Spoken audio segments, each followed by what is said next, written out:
Ayan, mega love shoutout po sa inyo mga kabunso. Ayan, gusto ko lang po syempre kaya nakapag live din po ako. Gusto ko lang po kayong pasalamatan syempre sa mga support po na binigay nyo last time din po.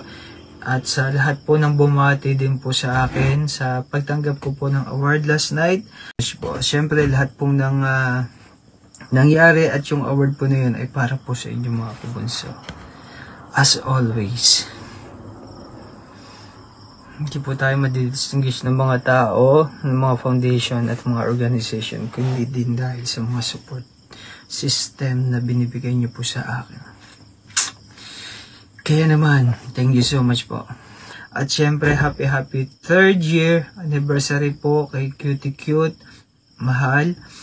Ayan, at sa lahat po ng mga support, love na binibigay niyo po at respect. Maraming pong salamat.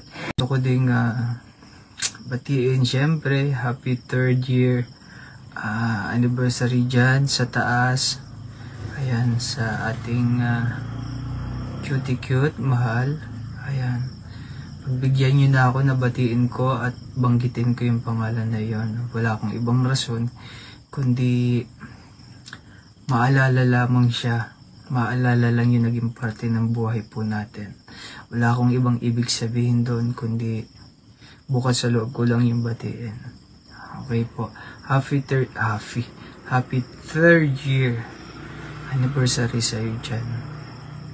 Sabi ko nga magkikita-kita din tayo bandang huli, pero not this time. Tutuloy ko muna yung ating mga nasimulan.